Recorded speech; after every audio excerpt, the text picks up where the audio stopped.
Ladies and gentleman, स्वागत है आपका मुंबई दूरदर्शन केंद्र के इस प्रांगण में। आज हम लोग इकट्ठे हुए हैं एक बार फिर प्रेरणा पुरस्कार करने के लिए। मैं आपका होस्ट हूं या नहीं ये तो समय ही बतलाएगा जैसे जैसे हम इस प्रोग्राम में आगे बढ़ेंगे। अब चलें मस्ती की पाठशाला की तरफ। इस पाठशाला में 10 से 16 साल तक के युवक हैं। ये वो बच्चे हैं जो किसी न किसी कारण से उपेक्षित रह गए हैं। प्रतिभावान होने के बावजूद समाज ने इन्हें कोई महत्व नहीं दिया गया। मगर प्लान इंडिया हमारे देश की वो संस्था है जिसने इन बेबस बच्चों की उंगली थामी और ऐसे ही बच्चों की जिंदगी को नई दिशा और नई दशा देने का संकल्प लिया। इस संकल्प में कामयाब भी हुए। गरीबी सीमा रेखा से नीचे जी रहे थे ये बच्चे साधनों की जानकारी के अभाव में। इनको जीने पर ऐसा मजबूर किया गया था। अब आसान है इनका हौसला, जो ये आसमान छूने की बातें करते हैं। अब इनके पास है विश्वास और प्रगति की ठोस जमीन, क्योंकि अब इनको साया देकर विकास की राह पर ले आया है प्लान इंडिया। अब इनके पास उड़ान है, अरमान है, नए वक्त की सुरीली पहचान है। तो आइए देखें इन जिंदगियों की हलचल, उमंग और तरंग।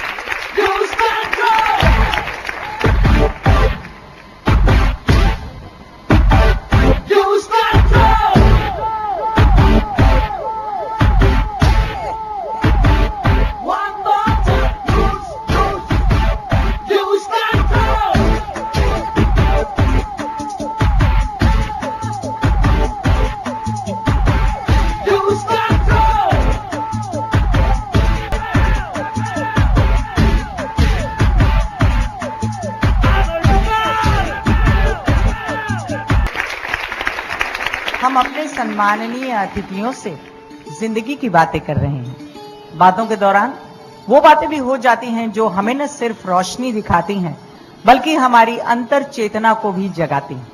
ममा, मैं कुछ अंदाजा लगा पा रही हूँ कि किसी ने आपकी संवेदनाओं को सहला दिया है। अब पेश होने वाला है वो एवी जो कुछ बता पाए कि आपका मन क्या कहना चाहता है।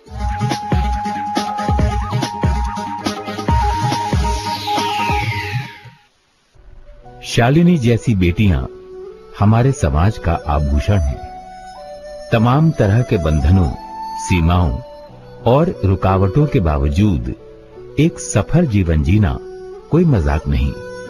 शालिनी ने समाज को नए परिवेश में सोचने पर बाध्य किया।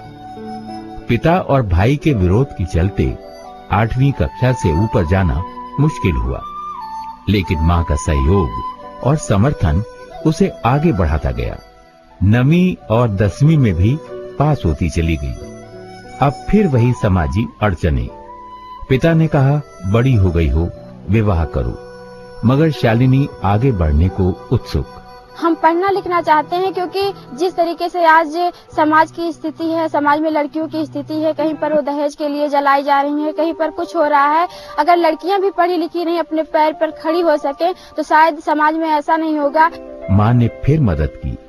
गांव की मां ने बेटी के सपने को थपथपाया। स्वयं मजदूरी करके शालिनी को पढ़ाने का बीड़ा उठाया। बिटिया को पढ़ाना चाहते हैं, ये आगे बढ़ सके, हमारी तरीका कोई मुसीबत ना उठाएं। शालिनी गांव के बच्चों की ट्यूशन करके अपना खर्च स्वयं उठाने लगी। गांव के बाल जागृति मंच से जुड़ी, बच्चों और किशोरियों को जागृत किया उनके अधिकारों के लिए। स्वयं शालिनी एक लेखक बनना चाहती है। वो विकास, मताधिकार, न्यूज लेखन में प्रशिक्षित हो रही है। कई सामाजिक कार्य किए, बाल विवाह रोका, अपने गांव के बच्चों को पढ़ने के लिए प्रोत्साहित किया। कम उम्र में ऐसी सामाजिक चेतना एक बड़ी उपलब्धि है। शालिनी और शालिनी की मां प्रशंसा की पात्र है। एक मशाल है शालिनी, जीवन का राग है शालिनी। हमें नाज है आप पर, देश को गर्व है आप पर। आपका सम्मान, प्रेरणा पुरस्कार का स्वाभिमान।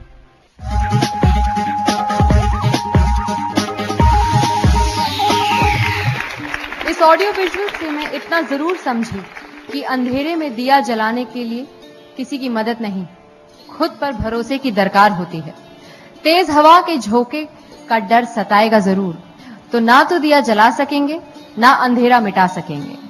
शालिनी की इस कम उम्र में ऐसी जागृति काबिले तारीफ है। किसी न किसी को इन रूढ़ियों को तोड़ना ही पड़ेगा और तोड़ा भी है। हम ही क्यों न शुरुआत करें आज ही से। शालिनी के हौसले और उसकी मेहनतों का स्वागत और सम्मान करते हुए शालिनी और उनकी माताश्री को यहाँ बुलाएं। आप खुद दीदार करें उस जिंदा दिल शालिनी का। ये पुरस्कार देने के लिए हम मंच पर आमंत्रित करना चाहेंगे श्री मुकेश भाटिया जी, GM कमर्शियल एयर इंडिया।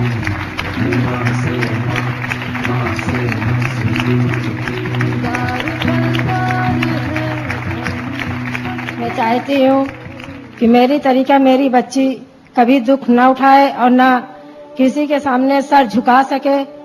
वो बढ़ती जाए, कुछ भी अपने पति से हमारी तरीका कोई वो दुख न ले कि अपने पति से मदद मांग के और कभी वो सहारा लेके जिए। हम यही सोचते हैं कि कुछ भी आगे बढ़े और पढ़ती रहे और इनको बढ़ाया जाए। मेरी माँ ने बचपन से मुझे हमेशा सच्चाई की राह पे चलना सिखाया है, जिसके मेरी मम्मी ने हमेशा मुझे बचपन से एक चीज याद है कि मम्मी ने मुझे सिखाया है कि जिसको अपनी कलम से बना मत देना, उसे कभी मत बिगाड़ना। और मम्मी की इसी बात को सुनकर, मम्मी की इसी बात की परवरिश करते हुए मैं अपने जिले में कोई भी ऐसा अधिकारी नहीं है जिससे मैंने झगड़ा ना कर लिया हो। अगर मैंने कहीं भी, मेरे यहाँ के डीएम ने मुझे बहुत सारे अधिकारियों ने मुझे धमकी भी दी, मैं ऐसा कर दूंगा वैसा कर दूंगा अगर तुम करोगी, पर मैंने किसी की परवाह नहीं की। और अपने यहाँ मैंने बाल विवाह, बाल श्रम, बहुत सारी बच्चों से जुड़ी समस्याओं को लेकर उनकी समस्याओं का समाधान किया। और मैं सोचती हूँ कि मैं आगे चलकर एक सफल नेता बनूं और बच्चों की ही नहीं, अपने पूरे सामाजिक जो रूढ़ियां फैली हुई हैं उनको भी मिटाऊं। और जैसा कि आप लोग जानते ही हैं, कोई महापुरुष हो या कोई भी हो, उसकी सफलता के पीछे माँ का हाथ रहा है। और अभी आप लोग देख भी रहे हैं, किसी कवि ने ठीक ही कहा है, कोमल है कमजोर नहीं, उस शक्ति का नाम ही नारी है, सबको जीवन देने वाली मौत भी तुझसे हारी है।